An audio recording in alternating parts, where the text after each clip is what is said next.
All right. Welcome to Housing Bubble 2.0 News of the Week. I'm Randy Patrick, your host, trying to talk about what's going on in the real estate market, et cetera, these days. A lot is happening. And today's topic really is, there's a lot of things going on, but I'd like to sort of focus on what I think are the four most dangerous words in real estate. Okay, so the four most dangerous words in real estate. And what are those four words? This time it's different. All right, I'll say it once again. This time it's different. That's four words right there. And as much as people may disagree or debate this, pretty much all the factors that were contributing to the last housing crisis have appeared, are appearing, are in play right now. So it's not just one thing, one factor that I guess delivers us to the brink and pushes us over the edge. It's usually a combination or a culmination of many things happening in succession or at the same time. Whatever it is, it's all grouping together. So that's typically what's happening now. If you look back in 2007 and 8 to where we are right now, you'll certainly see that a lot of stuff is similar. It's almost a sense of deja vu. But where things are really different, and I guess here's one factor I really want to talk about where it is different, is in the fact with respect to information. And when I talk about information, it's data and information, and not just that, but it's how much of it is available to us at our fingertips and just how fast it travels. And the way I look at it is that we are watching this next housing bubble, correction, crash, whatever you want to call it, unfold right in front of our very eyes, all right? And compared to 10 years ago, there is so much more awareness on social media, news websites, other websites, blogs, you name it, it's out there, all right? Statistics available all the time at our fingertips. It really is different than 10 years ago. Now, if I look back in 10 years ago, I wasn't doing much social media, all right? I actually checked my Facebook page, and I joined Facebook in December of 2009, which seems like a long time ago. And of course, we were just learning social media and how we could translate that into business opportunities and more traffic and things like that. Wasn't even looking at YouTube or even looking at YouTube videos for that matter. So again, a lot of things has changed. 8 to 10 years of technology is like a lifetime, all right? So a lot of stuff has happened, a lot of improvements have been made, use has been made, and I look at this, it's almost like this next round of our housing bubble, burst, crash, crisis, however it plays out, will also have an element of, I guess you could say, like a social movement, because again, buyers aren't going to wait to hear about things months down the road in the news.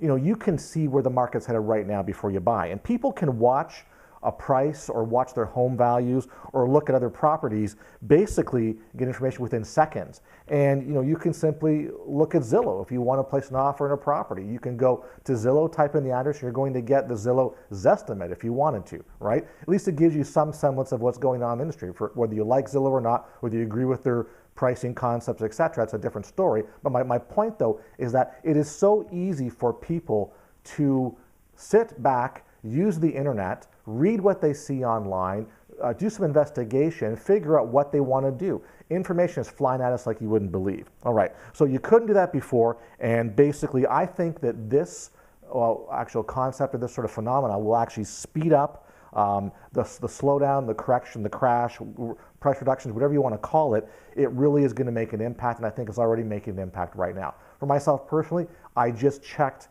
the news wires before I started to make this video, all right? And I determined am I going to add some more information or not. I figured we got enough to talk about today, but already, since an hour ago, something's already changed. There's more information out there that can help you make a decision on what you're going to do with this market. And speaking of one thing first, stay tuned to the end of this video.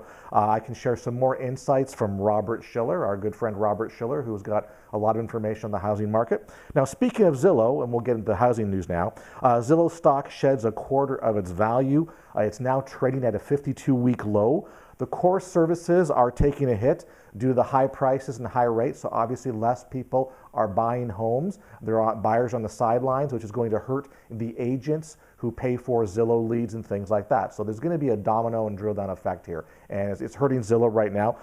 It's funny how that actually works. I would think that other online or tech companies that are doing real estate services or offering to buy your home or to list your homes or things like that, they're probably going to be taking a hit as well on their sales volume, maybe even the stock prices because of the slowdown in the marketplace. And again, when I talk about speed of information, this is exactly what happens. I mean, it's not like, this is taking a year to unfold. It's happening, immediately and quick. Zillow just lost a whole bunch of marketability right here virtually overnight. So, and again, I'm sure all these tech startups and all these tech companies that are looking at real estate online assumed a continued level or model of appreciation for their business plans, and that's changing now. So things are going to hash out, and we'll see what happens in the future for those guys. It doesn't really impact my business that too much. Now, talk about the Seattle real estate market.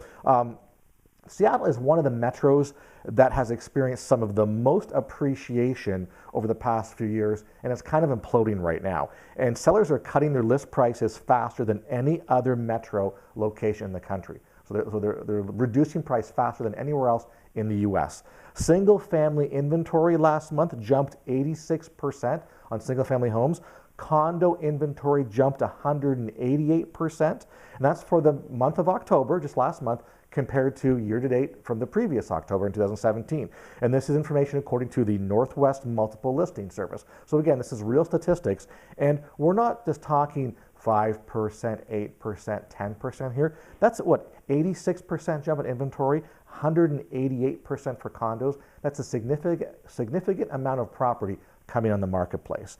And again, the median sales fell about 25K from month to month, and it's down about 80K from the high level in the spring. So that's a really big drop for Seattle. Now, housing sentiment falls to its lowest level in the year. This is from Fannie Mae. Fannie Mae does a monthly survey, and essentially there's a big drop in the number of people who think owning a home is a good investment.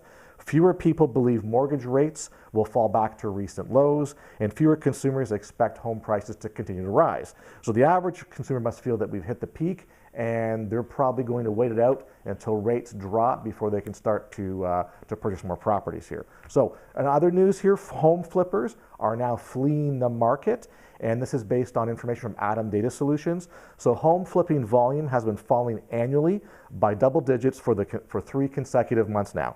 It's down 22% in California, and gross flipping returns fell to the lowest level in nearly 7 years. And I think this is really interesting because earlier this year, I think we had the highest level of gross flipping profits and returns in the past decade or whatever that is. So it's just funny how things can change, and things are changing not over the course of 12 months, 24 months. They're changing over a quarter, over a few months now. Like, it's a rapid succession of changes going on in our industry, which is amazing. This is obviously the reduction in returns are due to obviously increased acquisition costs. And part of the increase in acquisition costs, I guess you could say, are based on the fact that there is less and less, we'll call it financially distressed property available in the market. So obviously low inventory means more competition for deals, which means sellers are going to raise their prices, and there's still part of the shadow inventory that's not really being accessed by a lot of investor buyers, even retail buyers out there. That's a future discussion for us. But what that means is the fact there's less distress, less cheaper property, so people have to pay more for it. Also, with an increased cost of materials like lumber and things like that, it's costing more to rehab the property. Also, increase in labor costs. Clearly, the more rehabbing and stuff that's going on, fixing and flipping, means less available skilled labor, so you're paying a premium for it. And also, one thing I want to mention is that buyer expectations of quality products. So gone are the days where you could do some light cosmetic rehab and charge market or higher than market prices. Buyers today are more savvy. They're more interested in a lot better finished material and work and quality furnishings in their home. So basically, they're not going to spend market value for something that's really been done on the cheap budget side. So keep that in mind. I see this in my market here in Tampa. I have a little real estate investment club that I manage, and I know that all the people that come to the club, they're having difficulty finding deals. They have deals from other people like wholesalers, and when you look at the pricing, the wholesalers are inflating the ARV, the after repair value, and they're taking the margin out of the opportunity. So for someone to buy that and fix and flip, especially now, we know that looking forward, it's going to be a declining money market, you really got to be careful in what you're doing. So there's really no margin to be made anymore, especially if you're buying from a source, a middle person that's taking margin out. So, which brings us to some more information from ATTOM Data Solutions. They released early this morning their Q3 home equity and underwater report. So obviously this is based on third quarter of 2018 here. So basically 14.5 million properties were what they determined equity rich, which means the loans are 50% or less than the estimated market value. So if you own a property that has a 30% LTV, then you've got an equity rich property, and you're one of the 14.5 million people counted in this list here. So that was up 433,000 properties from a year ago, and this 14.5 million properties that are equity rich is now a new high watermark since the data was collected by ATTOM Data, which started in Q4 of 2013. So basically, we were coming out of the trough, starting to get some appreciation in Q4 2013. Here we are in Q3 2018, we've hit a high watermark, which seems to make sense because if you looked at the most recent Case-Shiller information, the home price index, for the past few months, which really would include Q3, would include July, August, and September, which really is sort of the peak selling or closing months for real estate transactions. People are moving, getting set up before kids get to school, stuff like that. So that's what I look as being the sort of our peak seasonal months right there. And the fact that the Case-Shiller was up 11.5% from the previous peak in 2006, it all seems to make sense here. Now, there was also a slight dip in the number of seriously underwater properties. And I want to qualify how ATTOM Data Solutions, I guess you could say, defines seriously underwater is that the mortgage value is 25% or greater than the estimated market value of the home. So for example, your mortgage is worth $125,000, but your appraised value is only $100,000. So you're actually underwater. You cannot sell the property unless you bring money to the closing table, and not many people actually do that. So basically we got 4.9 million properties, which is 8.8% of all U.S. properties. It's down from the last quarter, which was 9.3%, but slightly up still from Q3 2017. So basically we got about 5 million properties that are still seriously underwater, which is, to me, still kind of a dichotomy because we've just gone through record appreciation levels, high water marks the summertime. So we've done 11.5% over the last peak in 2006, yet we still have almost 5 million seriously underwater properties, which means something's still not right in the marketplace. Now, again, the states with the highest share of underwater properties, Louisiana had 21.3%, Mississippi had 16.2%, Iowa 15.5%, Arkansas 15.3%, and Illinois 15.1% of the properties were seriously underwater. Now, in contrast, the states with the highest equity were California at 42.5%, Hawaii at 39.4%, Washington State at 35.3%, New York at 34.9%, and Oregon at 33.6%. So when you take a look at that, the highest percentage of underwater properties tends to be in the middle of the country, and the states with the highest equity tend to be, well, they are either coastal or surrounded by water, and most of it being the West Coast, all except for New York State. So there you go. So interesting to see how that kind of pans out. Yes, mostly or mainly coastal locations tend to appreciate or hold appreciation faster than other locations across the country. And now on to Robert Shiller. There's been some more revised information and quotations from him this week. Last video I mentioned that he had sort of stated that I guess you could say that we've come to like a turning point in the real estate market, but he wasn't really going to comment. Well, now he's made a few more comments. And just to reiterate who he is, Robert Shiller is a Nobel Prize-winning economist from Yale University, and he's co-creator of the Case-Shiller National Home Price Index, which a lot of people look at, including myself. Now, basically he said that housing market now reminds him of 2006, just before we had the subprime crashing and all heck broke loose. He states that there could be a significant correction or bear market, but he is waiting and seeing now. And oh, by the way, he mentioned that we are overdue for another recession. So when I look at that, he's not calling out the market right now not unlike the Bank of America folks and economists and analysts that said, hey, we've already peaked a year ago and to call your realtor and sell your property. But it doesn't take too much to actually read into his comments.